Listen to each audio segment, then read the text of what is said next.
हाँ भाई, कैसे हैं आप? सबको good morning, good afternoon, good night. जिस टाइम भी आप ये वीडियो देख रहे हैं उस टाइम के हिसाब से आपके लिए मेरी तरफ से विश। ठीक। आज का हमारा टॉपिक है government budget and the economy. इससे पहले हम लोगों ने बोर्ड्स एग्जाम के रिवीजन के लिए कौन सा टॉपिक कर लिया है? बीओपी। अगर आपने नहीं देख रखा है तो मैंने उसके लिंक डिस्क्रिप्शन बॉक्स में लगा रखा है और इवन आई बटन में आपको साइड में डाल दिया है। ठीक, जरूर से जरूर जाके पहले वो वीडियो देखें, है ना। तो आज का हमारा रिवीजन टॉपिक है गवर्नमेंट बजट और द इकोनॉमी। ये भी बहुत इजी सा टॉपिक है ना, एक बार सुन लोगे हमेशा के लिए याद, है ना। हमेशा के लिए याद क्या होता है बजट। तो बात आती है गवर्नमेंट बजट। भाई बजट बना रहे हैं, सरकार चलाना है। भाई तुम देखते होगे, मम्मी पापा को देखते होगे, पापा घर में सैलरी लेके आते होंगे, एक फिक्स अमाउंट मम्मी को दे देते होंगे और मम्मी उस फिक्स अमाउंट से घर का बजट डिसाइड करती होंगी कि बजट क्या रहने वाला है, इस महीने कहाँ पे कितना खर्चा किया जाएगा, स्कूल फीस पे कितना होगा, है ना। सब मम्मी डिसाइड करती हैं सारे खर्चे, सारे रिसिप्ट्स, कहाँ से पैसा आने वाला है, कितने किसको क्या देना है। ठीक है, दूध वाले का हिसाब क्या है, चाय वाले का हिसाब क्या है, सब कुछ मम्मी डिसाइड करती है। तुम्हारी पॉकेट मनी क्या है, वो सब कुछ बजट में डिसाइड होता है। वैसे सरकार भी एक बजट डिसाइड करती है, सरकार भी एक बजट बनाती है कि उस साल ये जो बजट है मोस्टली एक साल का बनाया जाता है। ठीक, तो बजट जो सरकार प्रिपेयर करती है वो एक साल के लिए यूजुअली प्रिपेयर करती है। इसमें ये डिसाइड किया जाता है कि कितने एक्सपेक्टेड रिसिप्ट्स और कितने एक्सपेक्टेड एक्सपेंडिचर हो सकते हैं, उसके उसके हिसाब से आपको बजट एलोकेशन होता है हर डिपार्टमेंट को, है ना। जैसे मैंने बोला कि तुम हो घर में, है ना, ये तुम हो, ये पापा है, ये तुम्हारी बहन है ना, ये तुम पापा, ये तुम्हारी सिस्टर या ब्रदर जो भी हो। ठीक, ये हमारी मम्मी है, ये हमारी मम्मी है। इनके हाथ में पापा की सैलरी आई, तुरंत पापा से इन्होंने छीन लिया और उन्होंने बजट बनाना चालू किया कि ये लो, इस सैलरी का मान लो 2% हिस्सा पॉकेट मनी तुम्हारे पे खर्च किया जाएगा। पापा तुम सैलरी कमाए हो तो चलो हम तुमको 20% सैलरी देते थे, तुम अपनी पेट्रोल आने जाने खर्चा, हम लोग खर्चे सब मैनेज करो इसमें। बहन को उसकी पॉकेट मनी दे दी। बाकी बचे हुए पैसे से कहाँ कहाँ खर्चा करना है वो सब मम्मी ने डिसाइड कर लिया। ये बजट है तो मम्मी ने बजट डिसाइड कर लिया। ठीक, ऐसे ही सरकार भी होती है, ऐसे जो गवर्नमेंट होती है वो भी एक बजट डिसाइड करती है कि कितने एस्टिमेटेड रिसिप्ट्स और कितने एस्टिमेटेड पेमेंट्स हमको मतलब साल में करने चाहिए, किस डिपार्टमेंट को कितना फंड अलोकेट करना चाहिए, तो उसके लिए बजट बनाया जाता है। तो बजट क्या है, अगर तुमसे बोले कि डिफाइन बजट, तो बजट क्या है? तो बजट को डिफाइन करने के लिए ध्यान सुनना, budget is a summary statement. मैंने क्या बोला? Budget is a summary statement. अब यहाँ पे देखो तुमको कीवर्ड मिलते जाएंगे, वो कीवर्ड तो तुमको डेफिनेशन में मेंशन करने ही करने हैं। बजट क्या है? ये एक समरी स्टेटमेंट है। सबसे पहला कीवर्ड है ना, क्या शो करता है? Showing expected receipts. Showing expected receipts मतलब कहां कहां से सरकार पैसा कमा सकती है, क्या क्या रिसिप्ट्स हैं, expected receipts and expected expenditure, कहां कहां खर्चा करने का एक्सपेक्टेशन रखती है, and expected expenditure of the government. कौन खर्चा कर रहा है? गवर्नमेंट खर्चा कर रहा है during the given financial year. किस फाइनेंशियल ईयर? जो फाइनेंशियल ईयर चल रहा है उस गिवन फाइनेंशियल ईयर के लिए क्या समरी, क्या एक्सपेक्टेशन रिसिप्ट्स की, एक्सपेंडिचर की सरकार प्रिपेयर करती है उस फाइनेंशियल ईयर को। ये जो फाइनेंशियल ईयर होता है ये 1 अप्रैल से 31 मार्च तक के लिए ये बजट बनाया जाता है। बजट जो बजट जो यूजुअली प्रेजेंट होता है या जो बनाया जाता है, हम जानते हैं वो फेब के फर्स्ट वीक में प्रिपेयर किया जाता है या फेब की फर्स्ट तारीख को प्रिपेयर किया जाता है। मोस्टली फर्स्ट वीक मान लिया जाता है ना, mostly first week of Feb में बजट प्रेजेंट किया जाता है। और कौन प्रेजेंट करता है बजट को? हमारी फाइनेंस मिनिस्टर प्रेजेंट करती हैं, जो भी फाइनेंस मिनिस्टर होगा। इस टाइम हम लोग 2025 में है। इस टाइम हमारी जो 2025 का जो बजट है वो हमारी finance minister Nirmala Sitharaman ji present करेंगी। कौन प्रेजेंट करेंगी? हमारी कौन? हमारी finance minister Nirmala Sitharaman ji present करेंगी इस बार का बजट। जल्द ही में आने वाला है। आप देख रहे हो आज हम 29 जनवरी को ये वीडियो बना रहे हैं, ठीक है। आपके पास 29 जनवरी को पहुंच रहा है तो और 1 फेब को देखना है बजट आएगा, ठीक। एक जनरल नॉलेज की बात, बजट 1 तारीख को अगर आ रहा है तो उससे जस्ट एक दिन पहले एक और डॉक्यूमेंट रिलीज किया जाता है, उसको कहते हैं इकोनॉमिक सर्वे। ये एक्स्ट्रा नॉलेज है, आप जान सकते हो, है ना, क्योंकि इसके बाद बहुत सारे एग्जाम्स आपको लिखने हैं। तो आपसे हो सकता है क्वेश्चन किसी कॉम्पिटिटिव एग्जाम CUET या ऐसे एग्जाम्स में आ जाए कि जब बजट से एक दिन पहले कौन सा वो डॉक्यूमेंट प्रेजेंट किया जाता है, वो क्या होता है? इकोनॉमिक सर्वे प्रेजेंट करता है ना। अब जो तुमने बजट बनाया क्या क्या शो करता है, ये क्या क्या शो करता है? तो पहली बात, जो बजट है वो एक फाइनेंशियल परफॉर्मेंस शो करता है। क्या क्या शो करता है? फाइनेंशियल परफॉर्मेंस शो करता है ना, फाइनेंशियल परफॉर्मेंस शो करता है of the government over the past 1 year. जो पिछला साल गया है उसमें सरकार की परफॉर्मेंस कैसी रही है, वो तुम्हारा ये बजट डिसाइड करता है या बजट दिखाता है। दूसरी चीज क्या दिखाता है? ये दिखाता है कि कौन सी प्रोग्राम्स एंड पॉलिसीज सरकार फ्यूचर में, है ना, programmes and policies which are to be implemented in future is shown, है ना। क्या क्या दिखाता है बजट क्या दिखाता है? फाइनेंशियल परफॉर्मेंस दिखाता है सरकार की पिछले पास्ट ईयर की, इस साल के एक्सपेक्टेड एक्सपेंडिचर्स दिखाता है, रिसिप्ट दिखाता है, और प्रोग्राम्स पॉलिसीज जो हम लोग इंप्लीमेंट करने वाले हैं फ्यूचर के लिए वो दिखाता है। तो अगर तुमको आए कि डिफाइन गवर्नमेंट बजट, 3 मार्क्स का क्वेश्चन, तो तुम ऐसे कैसे लिखोगे? Budget is a summary statement showing the expected receipts and expected expenditure of the government during a financial year, bracket में 1 अप्रैल से 31 मार्च। Usually the budget is prepared on 1 Feb या फर्स्ट वीक ऑफ फेब्रुअरी, है ना, which is prepared by our finance minister, bracket में currently लिख देना एक्स्ट्रा इन्फॉर्मेशन के लिए ब्लैक पेन से। तुमको एक अच्छे नंबर टीचर को लगेगा कि हाँ पढ़ के आए निर्मला सीतारमण, है ना। फिर एक नीचे हेडलाइन दिखा देना कि usually budget shows these 2 things, financial performance of the government over past 1 year, programmes and policies which are to be implemented in futures. और तीसरा भी एक पॉइंट मेंशन कर दो, expected receipts and expenditure of the government in coming year। इस साल क्या expect कर रही है सरकार, किस डिपार्टमेंट को कितना एक्सपेंडिचर रिसिप्ट करने वाली है, वो दिखाता है।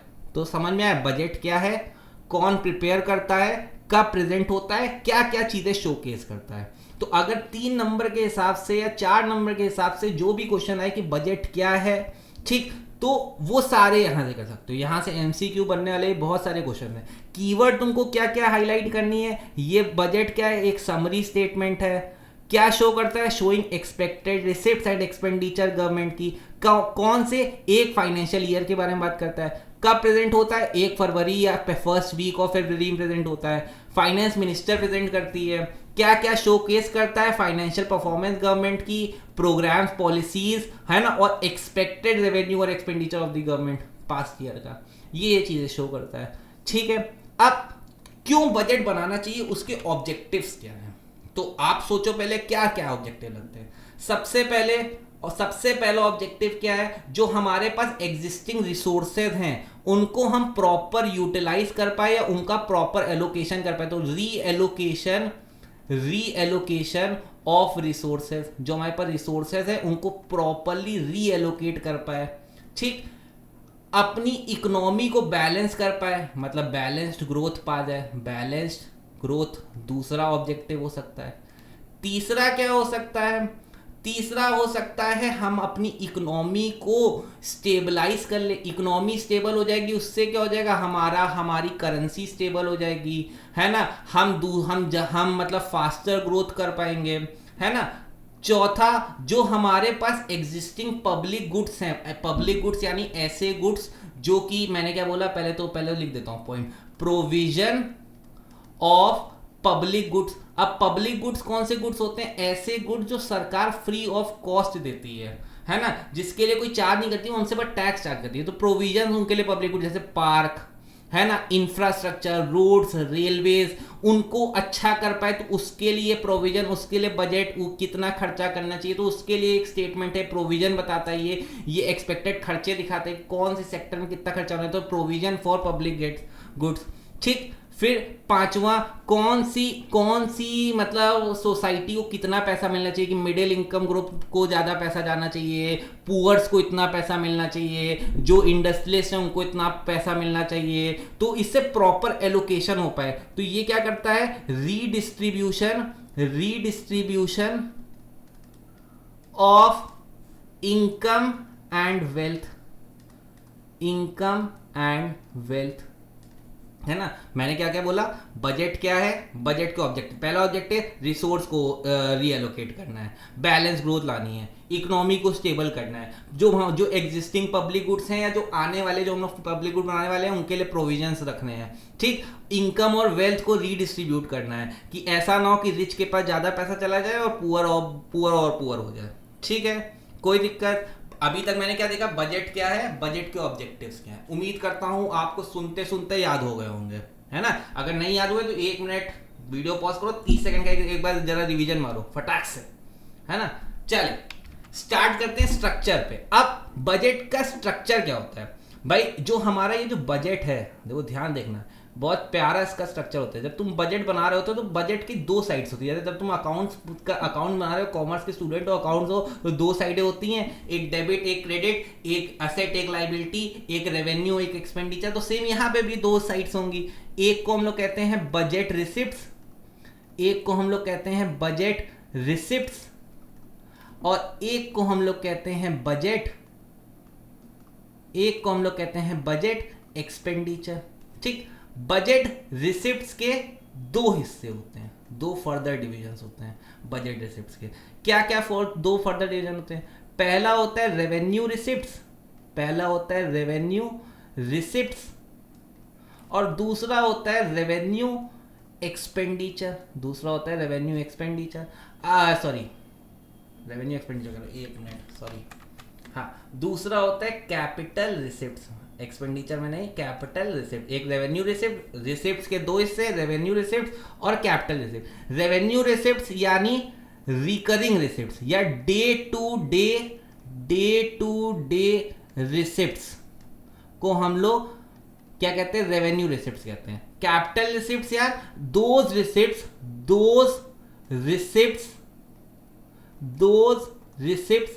which either creates asset और reduces liability। ऐसे खर्चे या ऐसी रिसिप्ट, खर्चे कह रहा हूं, ऐसे रिसिप्ट्स जो कि हो रहे हैं जिससे तुम्हारे पास कोई असेट क्रिएट हो रही हो सरकार के पास, या कोई लाइबिलिटी रिड्यूस हो रही हो, तो उस तरह के खर्चों को हम लोग कैपिटल रिसिप्ट कहते हैं। ये डे टू डे खर्चे नहीं होते हैं, once in a blue moon, मतलब 6 महीने में, साल भर में, 3 महीने में ऐसे खर्चे हो रहे हैं, रोज नहीं। रेवेन्यू रिसिप्ट यानी रोज के खर्चे, डे टू डे खर्चे जो सरकार चलाने के लिए हो। ठीक, रेवेन्यू रिसिप्ट्स के 2 हिस्से होते हैं, रेवेन्यू रिसिप्ट्स के भी 2 हिस्से होते हैं। अब कौन कौन से? पहला होता है टैक्स रेवेन्यू, दूसरा होता है non tax revenue.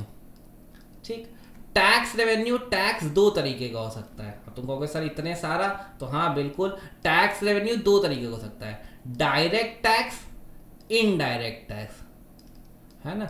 Direct tax और इनडायरेक्ट टैक्स। अगर एग्जाम में डिस्टिंग्विश बिटवीन डायरेक्ट टैक्स और इनडायरेक्ट टैक्स, तो डायरेक्ट टैक्स वो टैक्स होता है जिसका इंपैक्ट एंड इंसिडेंस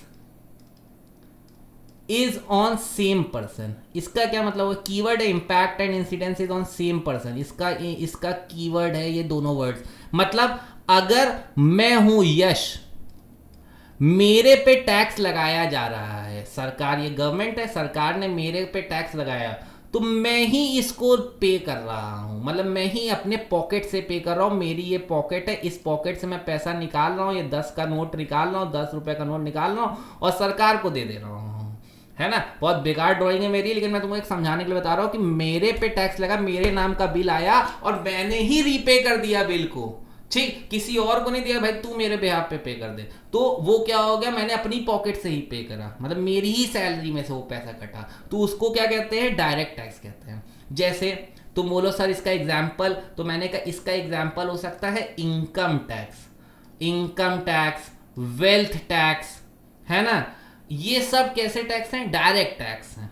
दूसरा इनडायरेक्ट टैक्स, ये क्या होता है, impact and incidence, impact and incidence is on two different person, दो अलग अलग लोगों पे इम्पैक्ट हो रहा है ना। जैसे एग्जाम्पल ले ले तो मैकडी, भाई बहुत सारे हमारे बच्चे हैं सब 99 वो 107 वाली मील जरूर खाने जाते होगे, तो तुम जब ऐड देखते होगे मैकडी का तो ये मील 99 की दिखाती है ना। मैकडी वालों पे इस मील को बेचने के लिए उस पे कुछ टैक्स लगाया जाता है ना। मैकडी वालों पे सरकार हर मील बेचने पे टैक्स लगाती है, वो टैक्स 8 रुपए होता है, लेकिन एक्चुअली में ये टैक्स भर कौन रहा होता है ना। मैं फॉर एग्जांपल यश इस मैकडी में गया इस मील को खाने, है ना, मैकडी में गया मील खाने, तो यश को मील 99 की नहीं पड़ी, यश को वो मील 107 रुपीज की पड़ी। मैं कालू टिक्की बर्गर मील, है ना, वो वैल्यू मील जिसे कहते हैं ना, वो मेरे को 107 की पड़ी। टैक्स, सरकार ने टैक्स लगाया मैकडी पे, पर एक्चुअली में उसको रीपे किसने किया, यश ने रीपे किया। तो ये कैसा टैक्स हो गया, इनडायरेक्ट टैक्स हो गया। ये कैसा टैक्स हो गया, इनडायरेक्ट टैक्स हो गया। इसका बेस्ट एग्जांपल है जीएसटी, है ना। इसको अर्लियर वैट भी कहते थे, वैट भी इसका एग्जांपल हो सकता है। लगा जीएसटी किस पे, मैकडी पे, पर भरा किसने, यश ने, मैंने यानी। तो ये कैसा टैक्स हो गया, ये इनडायरेक्ट टैक्स हो गया, है ना। तो ऐसा टैक्स जिसका इंपैक्ट इंसिडेंस सेम पर्सन पे हो, डायरेक्ट टैक्स। इंपैक्ट इंसिडेंस दो अलग अलग इंसानों पे हो, वो क्या हो गया, indirect tax. Example GST, VAT, example मैकडी और यश का एग्जांपल, है ना। एग्जाम में एक्सप्लेन करके लिखना कैसे, मैं वो बता रहा हूं, तुम सुनते जाओ तो एक्सप्लेनेशन लिख लो, क्योंकि वर्ड्स कीवर्ड्स याद होने चाहिए, बाकी अगर से रटोगे तो बहुत सारी चीज रटने में एग्जाम में कंफ्यूज जाओगे। अगले आते हैं non tax revenue. Non tax revenue क्या हो गया, मतलब तुमने टैक्स के अलावा और सरकार कहां से रेवेन्यू कमा सकती है, सरकार फीस ले सकती है ना। जैसे मैं गया, मैंने बोला यार सर मैं अब 18 साल के ऊपर का हो गया, यार सब 12th के बच्चे हैं हमारे, सब ऑलमोस्ट 18 के हो गए होंगे या 18 के होने वाले होंगे, है ना। तो अब सबका मन क्या है यार, अब पापा हमको बाइक दिलवा दो, पापा हमको स्कूटी दिला। लड़कियां हैं तो स्कूटी मांगेंगी, है ना, लेकिन लड़कियां भी आजकल बुलेट चला रही, तो लड़कियां हो सकता है पापा से कहेंगी पापा मेरे को बुलेट दिला दो, और लड़के कह रहे हैं मेरे को निंजा दिला दो, कावासाकी दिला दो, ऐसी छपरी वाली बाइक्स मांग रहे हैं वो, है ना। तो वो अब उस बाइक को चलाने के सबसे पहले चाहिए लाइसेंस। तो तुम गए भाई आरटीओ गए, वहां तुमने लाइसेंस के लिए अप्लाई किया, लाइसेंस वाले ने बोला 500 रुपए फीस है, पहले आपको लर्निंग लाइसेंस मिलेगा 500 रुपए दे के। तो आपने वो फीस भर दी। वो फीस क्या है, वो भी सरकार का एक क्या है, एक सोर्स ऑफ रेवेन्यू है। दूसरा अगर तुम बिना क्या कहते हैं, बिना हेलमेट के, बिना लाइसेंस के निकल गए, तुमको पुलिस वाले ने रोक लिया, तुमको भी समझाया, पापा को भी तुम्हारे समझाया कि आपने कैसे, और चालान काटा अलग, फाइन लगाया अलग। तो फाइन्स भी एक तरह का रेवेन्यू है, फाइन्स भी क्या है, एक तरह का रेवेन्यू है। तीसरा स्ट्रीट्स क्या है, मान लो तुम्हारा एक्सीडेंट हो गया रोड पे, तुम बाइक लेके नहीं सुन रहे हो, एक्सीडेंट हो गया। अब पापा का और कोई बेटा या बेटी नहीं है, तुम अकेले, बिल्कुल अकेली है वो, तो अब पापा की जो प्रॉपर्टी है वो किसको मिलेगी, कोई बचा ही नहीं, कोई उनका लीगल हायर बचा ही नहीं। तो वो प्रॉपर्टी पापा मम्मी के बाद वो किसके पास चली जाएगी, सरकार के पास चली जाएगी। तो सरकार के पास जो पैसा प्रॉपर्टी चली गई ड्यू टू किसकी वजह से, कोई लीगल हायर ना होने की वजह से उनका, तो वो क्या हो गया, स्ट्रीट्स हो गया, वो क्या हो गया, स्ट्रीट्स हो गया। ठीक है, तो fees, fines, licence fees, streets, ये सब क्या एग्जांपल हो गए नॉन टैक्स रेवेन्यू को, मतलब टैक्स ना लगा के और किसी भी तरीके से पैसा लेना, ठीक, वो क्या हो गया, नॉन टैक्स रेवेन्यू। इसमें खास कीवर्ड स्ट्रीट्स है, इस चीट्स वर्ड्स ऐसे वर्ड्स लिखते हो ना तो तुमको टीचर समझ जाता है कि यार ऐसे वर्ड्स लिख रहा है बच्चा तो उसने किताब पढ़ी है। और वो जहां तुमको 2.53 नंबर देने वाला होगा वहां वो 4 नंबर क्वेश्चन में वो 3.5 दे देगा, 4 दे देगा, फुल दे देगा। ठीक है, तो ऐसे वर्ड्स लिखो जो टीचर को सुनने में मजा आए, लगे कि बुक में लिखे हैं और बच्चा पढ़ा है, मतलब जानता है। ठीक, अब बात करते हैं कैपिटल रिसिप्ट्स की। कैपिटल रिसिप्ट्स जो होते हैं ना, मैंने क्या बोला, ऐसे रिसिप्ट जो ना ही असेट क्रिएट करें और लाइबिलिटी को रिड्यूस करें। तो ये क्या हो गया, सबसे पहला तुमने कोई लोन दे रखा था, सरकार ने किसी दूसरी कंट्री को लोन दे रखा, पाकिस्तान को लोन दे रखा था, पाकिस्तान ने लौटा दिया वो पैसा, तो रिकवरी ऑफ लोन हो गई, ये पहली कैपिटल रिसिप्ट हो गई। दूसरा क्या हो गया, तुमने कहीं से बोरो कर लिया, हम लोग ये मानते हैं कि हम कहीं से बोरो कर रहे हैं तो हमको पैसा मिल रहा है, असेट क्रिएट हो रही है, तो बोरोइंग हो गई। ठीक, और भी बहुत सारे तरीके हो सकते हैं, अदर थिंग्स है ना। अदर थिंग्स में जैसे मैंने कोई फॉर एग्जांपल राफेल खरीद लिया, एरोप्लेन, फाइटर जेट, राफेल, समझ रहे हैं ना आप मेरी बात, है ना। मैंने राफेल खरीद लिया, मेरे पास असेट आ गई, तो कैपिटल रिसिप्ट हो गई, है ना। मतलब ऐसे कोई भी असेट आ रही है या लाइबिलिटी रिड्यूस हो रही है, वो कैपिटल रिसिप्ट्स हो गए। ठीक, अब बात करते हैं बजट एक्सपेंडिचर की। तो अब बजट एक्सपेंडिचर के बारे में बात करोगे तो बजट एक्सपेंडिचर भी दो तरीके के होते हैं, रेवेन्यू एक्सपेंडिचर, आर ही लिख दे रहा हूं समझ जाओगे, और दूसरा कैपिटल एक्सपेंडिचर। दूसरा क्या हो गया, कैपिटल एक्सपेंडिचर। ठीक, रेवेन्यू एक्सपेंडिचर यानी डे टू डे खर्चे, जैसे for example day to day खर्चे में क्या हो गया, सरकार डे टू डे जैसे सैलरी दे रही है एम्प्लॉयज की, पेंशन दे रही है, ये डे टू डे खर्चे जो होंगे ही होंगे। ठीक, कैपिटल एक्सपेंडिचर यानी राफेल, जैसे मैंने एग्जांपल लिया था, राफेल आ गया तो राफेल खरीदने में जो खर्चा हुआ वो कैपिटल एक्सपेंडिचर, रोज रोज तो नहीं वो खर्चा होगा। ठीक, अब राफेल मैंने मंगा लिया तो राफेल चलाना इंडिया के पायलट्स को नहीं आता है, तो वहां फ्रांस के पायलट्स को यहाँ पे उन्होंने बुलाया कि यार हमको ट्रेन करें आके राफेल चलाने के लिए, तो वहां के जो पायलट्स आएंगे उनको हम लोग क्या देंगे, सैलरी देंगे कि वो हमको यहाँ सिखा रहे हैं आके, तो उनको सैलरी देंगे, तो वो क्या हो गया, वो रेवेन्यू एक्सपेंडिचर हो गया। ठीक है, वो सैलरी जो मिली वो रेवेन्यू एक्सपेंडिचर, पर जो राफेल आया वो क्या हो गया, वो कैपिटल एक्सपेंडिचर हो गया। ठीक है, इवन तुम बजट एक्सपेंडिचर को एक रेवेन्यू एक्सपेंडिचर, कैपिटल एक्सपेंडिचर में डिफाइन कर दिया है, मतलब मैंने डिवाइड कर दिया दो तरीके से, और तुम इसको वो कर सकते हो। क्या क्या दो और हो सकते हैं, प्लान्ड एक्सपेंडिचर यानी ऐसा एक्सपेंडिचर जो तुम्हारे बजट में मेंशन था कि ये खर्चा होने वाला है, ये प्लान्ड एक्सपेंडिचर हो गया। दूसरा नॉन प्लान्ड एक्सपेंडिचर, तुमने प्लान नहीं किया था लेकिन तो भी वो खर्चा करना पड़ गया, जरूरत थी हमको। फॉर एग्जाम्पल अभी थोड़े दिन पहले की बात है, कोविड की बात है, सरकार ने नहीं सोचा था कि कोविड आ जाएगा, हमको उतने बेड्स और उन सब की जरूरत पड़ जाएगी, तो उन्होंने प्लान नहीं किया था, अचानक से उनको बेड्स, ऑक्सीजन प्लांट्स, है ना, ये सब लगाना पड़ा, वो नॉन प्लान्ड एक्सपेंडिचर हो गया। पर सरकार ने पहले से, अब 2020 में उनको नहीं मालूम था कोविड आने वाला है तो उनके पास नहीं था, लेकिन 2021 में उन्होंने इतने ऑक्सीजन प्लांट पहले से लगा लिए, है ना। अब इतने ऑक्सीजन प्लांट हम लोग पहले से हैं, और हर साल 6 महीने में इतने बेड्स ऐड किए जा रहे हैं, इतने आईसीयू बेड्स ऐड किए जा रहे हैं कि फ्यूचर में ऐसी दिक्कत आएगी तो कभी वो आएगी ही नहीं सिचुएशन कि हमको लॉकडाउन लगाना पड़े। तो हर महीने हम लोग हेल्थ इंफ्रास्ट्रक्चर पे अब उतना खर्चा कर रहे हैं, तो हम लोग क्या हो गया, प्लान्ड एक्सपेंडिचर कर रहे हैं।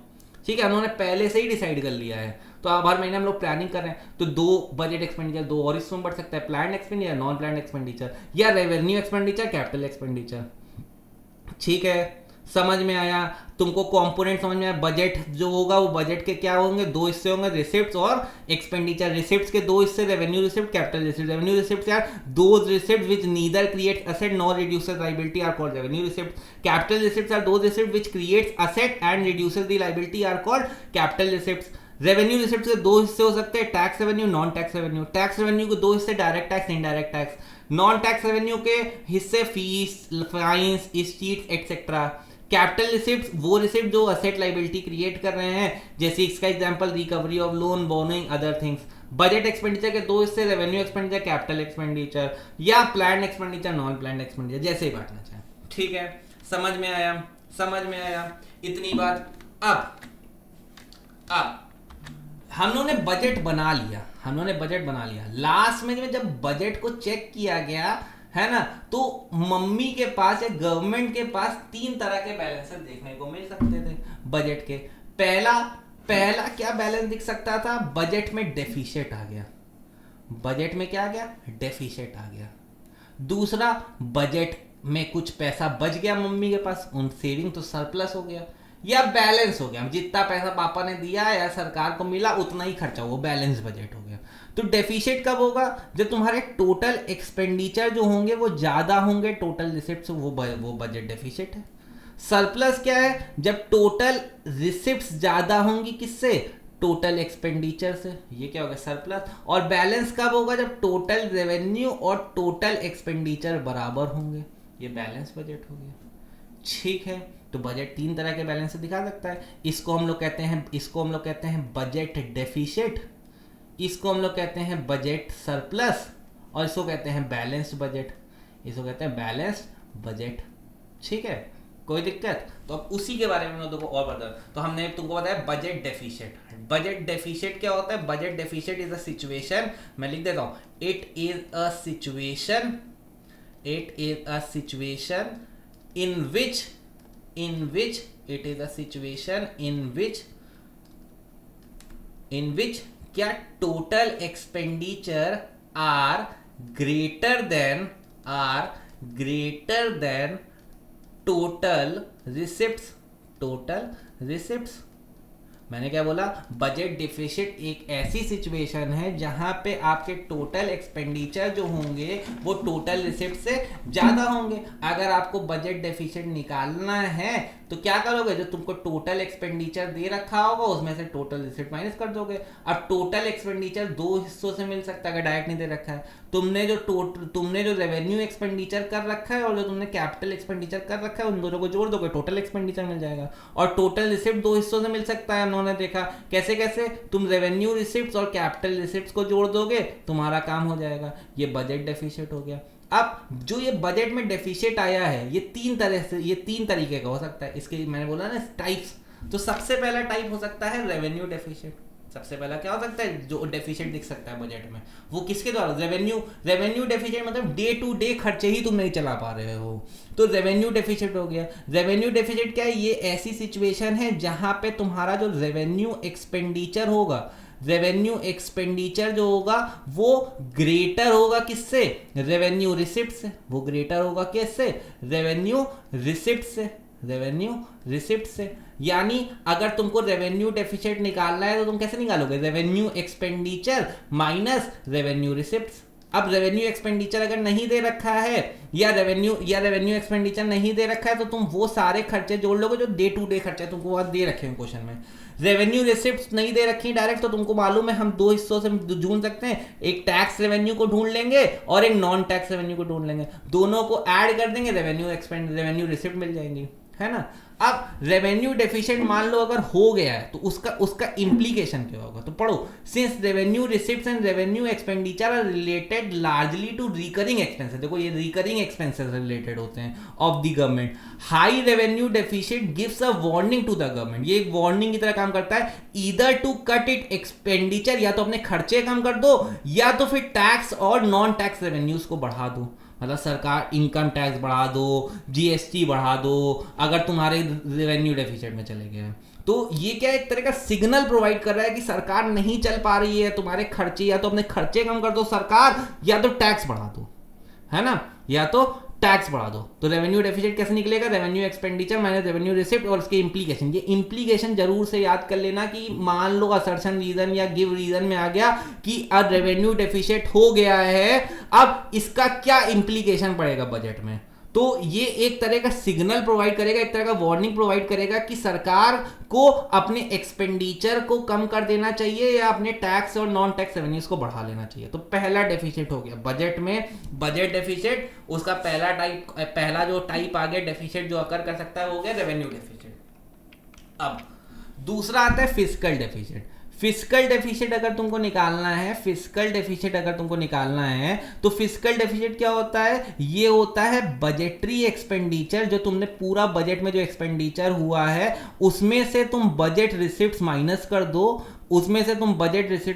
दो, एक्सक्लूडिंग बोरोइंग्स को एक्सक्लूड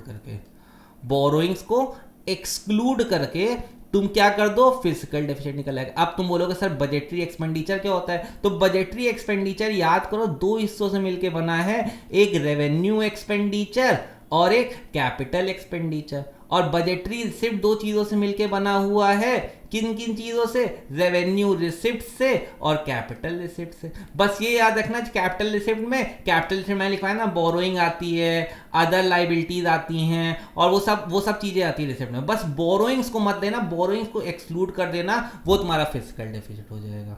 ठीक, जो तुम्हारा बजट डेफिसिट आया, उस बजट डेफिसिट में से तुम बोरोइंग्स को अगर हटा दोगे तो तुम्हारा फिजिकल डेफिसिट आ गया। तो फिजिकल डेफिसिट क्या होगा, budgetary expenditure minus budgetary receipts, जो और ब्रैकेट में एक्सक्लूडिंग बोरोइंग्स। अगर फिजिकल डेफिसिट क्या हो गया तो इन्फ्लेशन स्पाइरल आ जाएगा। इन्फ्लेशन स्पाइरल मतलब तुमने 1 रुपए का सामान था, तुमको इस फिजिकल डेफिसिट को पूरा करने के लिए तुमने सामान की कीमत बढ़ाई 2। ठीक, ये डेफिसिट अभी भी नहीं सही हुआ, अब इसको और सही करने के लिए तुमने फिर बढ़ाया। ये स्पाइरल चलता जाएगा, चलता जाएगा, चलता जाएगा, चलता जाएगा, चलता जाएगा। ये इन्फ्लेशन स्पाइरल हो गया।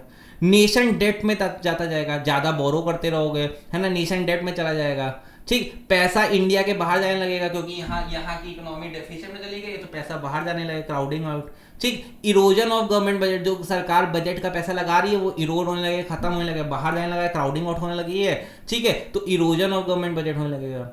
ठीक है, ये 4 इंप्लीकेशन याद कर लेना।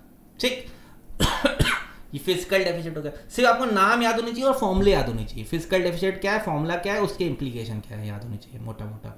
ठीक, अब अगला आता है प्राइमरी डेफिसिट। ये फिजिकल नहीं होगा, ये सॉरी इसको सही कर देता हूं मैं, यहां पे होगा प्राइमरी डेफिसिट है ना। प्राइमरी डेफिसिट क्या है, प्राइमरी डेफिसिट अगर आपको निकालना है तो प्राइमरी डेफिसिट यानी पीडी निकालना है। ये निकलता है physical deficit minus interest payment. Physical deficit minus interest payment, अगर तुम इतना कर देते हो तुम्हारा प्राइमरी डेफिसिट निकल गया जाएगा। तो अभी तक देखो हम लोगों ने क्या क्या पढ़ा, हम लोगों ने अभी तक तुमको क्या क्या बता दिया। मैं तुमको बताया गवर्नमेंट बजट क्या होता है, उसके ऑब्जेक्टिव्स क्या है, उसका स्ट्रक्चर कैसा दिखता है, ठीक है, कि कौन कौन से तरह के बैलेंस दिखा सकता है बजट में जो डेफिसिट हो गया है वो डेफिसिट को डिफाइन कैसे करते हैं, उसके 3 तरह के type, revenue deficit, physical deficit और प्राइमरी डेफिसिट। ठीक, अब जो ये करा, अब इसको जरा एक क्वेश्चन समझ लेते हैं। तीनों जो डेफिसिट देखे, अब मान लो इस पे देखो एक न्यूमेरिकल क्वेश्चन कैसे आएगा। तो चलो एक क्वेश्चन दिखाते हैं।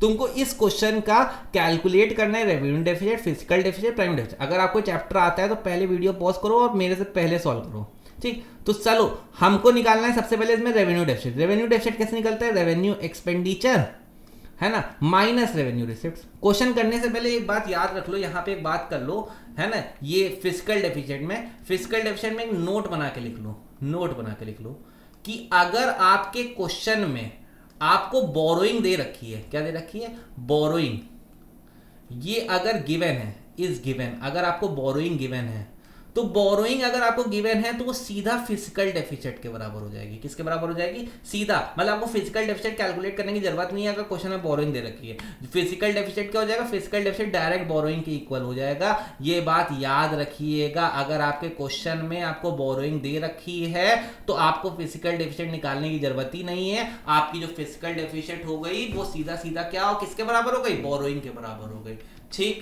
ठीक, तो अब जरा इस क्वेश्चन करते हैं। आपको रेवेन्यू डेफिसिट निकालना है तो revenue expenditure minus revenue receipt. अब जरा देखो रेवेन्यू एक्सपेंडिचर ये दे रखा है, कितना दे रखा है, 22250, मतलब कितना दे रखा है, 22250। रेवेन्यू एक्सपेंडिचर कितना दे रखा है, रेवेन्यू रिसिप्ट कितना दे रखा है, रेवेन्यू रिसिप्ट दे रखा है 17750, यहाँ पे आ गया 17750, नीचे करके लिखा है, माइनस करने में इजी रहेगा। 0 गया, 5 गया 0, 12 में से 7 गया 325, है ना, इधर 11 में से 7 गया, बचा 314, 4500। ये मेरा रेवेन्यू डेफिसिट आ गया, ये मेरा पहला पार्ट।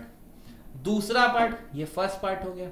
दूसरे पार्ट में मेरे को निकालना है फिजिकल डेफिसिट। फिजिकल डेफिसिट मैंने तुमको बताया, क्वेश्चन में अगर तुमको पूरा क्वेश्चन तुमने पढ़ा तो तुमको क्वेश्चन में देखो लास्ट इंफॉर्मेशन में बोरोइंग दे रखी है। ठीक, तो बोरोइंग, तो फिजिकल डेफिसिट और कुछ नहीं हो गया, ये बोरोइंग के बराबर हो गया, सीधा बोरोइंग के बराबर हो गया। तो सीधा मेरा आंसर क्या हो गया, 12,500, ये मेरी बोरोइंग हो गई, ये मेरा फिजिकल डेफिसिट होगा। निकालने की जरूरत नहीं, ज्यादा टाइम मस्त वेस्ट करना कि अगर बोरोइंग दे रखी है तो भी तुम निकाले पड़े हो बैठ के।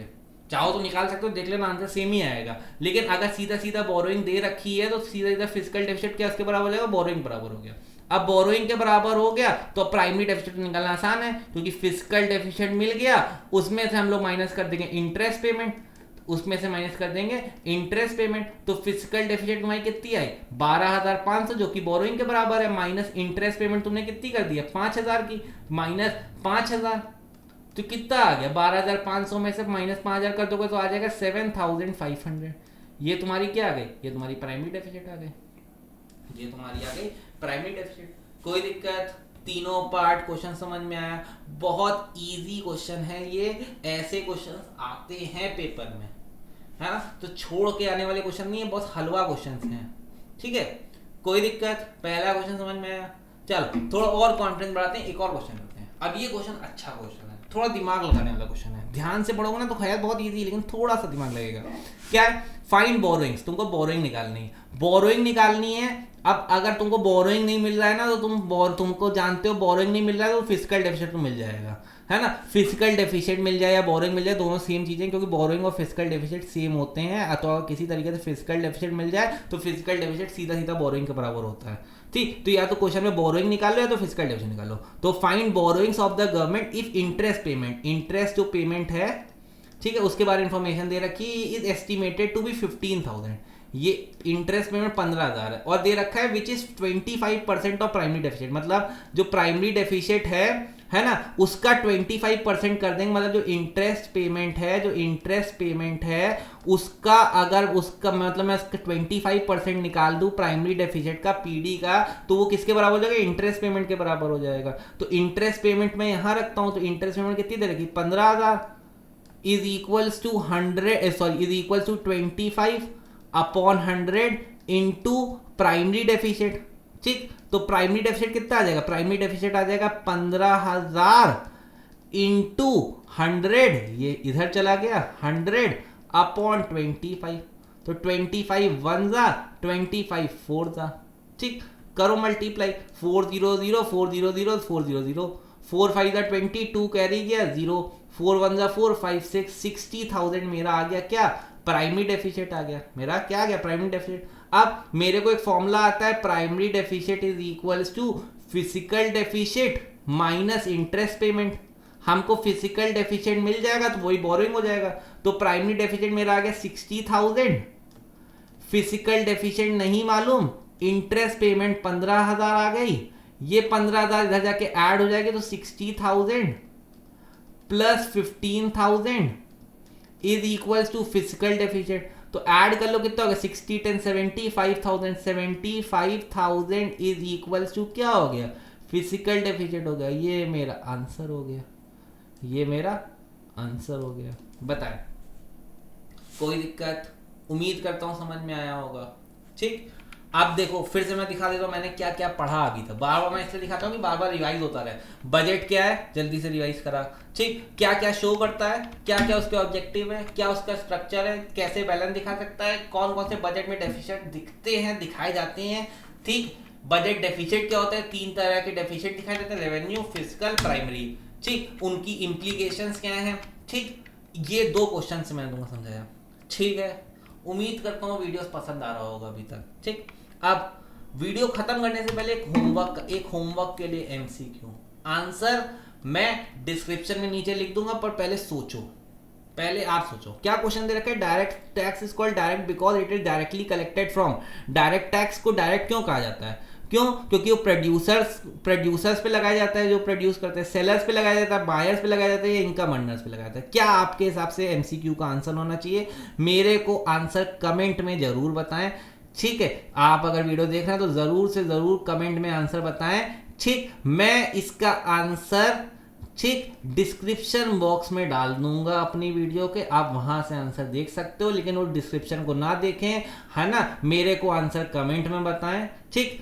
अब अब अगर आपको मेरा वीडियो पसंद आया होगा तो ज़रूर से ज़रूर लाइक कर दें, सब्सक्राइब कर दें और बता दें कि आपको और इकोनॉमिक्स में कौन कौन से वीडियोस चाहिए, जल्दी जल्दी चाहिए और कितनी तारीख से पहले चाहिए कि बोर्ड से पहले रिवीजन हो जाए। वैसे तो मेरा मोटिव है कि आने वाले नेक्स्ट 10 डेज में मैं इंडियन भी करवा दूंगा और ये भी करवा दूंगा, ठीक है, रिवीजन मैक्रो भी। तो लेकिन फटाफट स्टिल मेरे को बताते रहे कैसा लग रहा है वीडियो, ज़रूर से ज़रूर लाइक सब्सक्राइब करते रहे और अच्छे से पढ़ते रहे, क्योंकि ये टाइम वापस नहीं आएगा। ये टाइम मतलब बिल्कुल लगा दो, भूल जाओ, है ना। ये टाइम सब कुछ भूल के लग जाओ, सब कुछ भूल के लग जाओ, है ना। मतलब समझ जाओ कि ये समझ लो कि अगर मैंने एक बार सिर्फ सोचो कि ये सिर्फ और सिर्फ आने वाले 1 महीने की मेहनत है। अगर तुमने 1 से 1.5 महीने अगर ये मेहनत लगा दी सब कुछ भूल के, है ना, अपने खास इंसान को भूल जाओ, अपने दोस्तों को भूल जाओ, है ना, घर वाले शादी में जा रहे हैं मत जाओ, कुंभ में जा रहे हैं मत जाओ, है ना, अयोध्या जा रहे हैं मत जाओ, है ना, भगवान किसी मंदिर मस्जिद जा रहे हैं, मतलब घर वाले जा रहे हैं मत जाओ। हम ऐसा नहीं कह रहे, बिल्कुल उनको मानो मत जाओ घर से। भाई भगवान है, क्योंकि हमारे लिए हमारा क्या है, इस टाइम अगर पढ़ाई करोगे तो वही भगवान उससे ज़्यादा खुश होंगे, ठीक। तो जरूर से जरूर मतलब करते रहे, कोई रीजन ना ढूंढे कि मैं यहाँ चला गया था, मैं यहाँ चला गया था इसलिए आज नहीं पढ़ पाया। ये 40 डेज जो भी आपके पास है, 40 30 जितने दिन काउंट नहीं किए हैं, ठीक। जब भी आपका पहला एग्जाम से उससे पहले तक अच्छे से लग के बिल्कुल लग डाले, मतलब कर डाले, ठीक है। तो मिलते हैं आपसे नेक्स्ट वीडियो में, ठीक है, और इसी तरह के टॉपिक लाते हुए आपके बोर्ड एग्जाम के लिए। तब तक के लिए टाटा बाय बाय।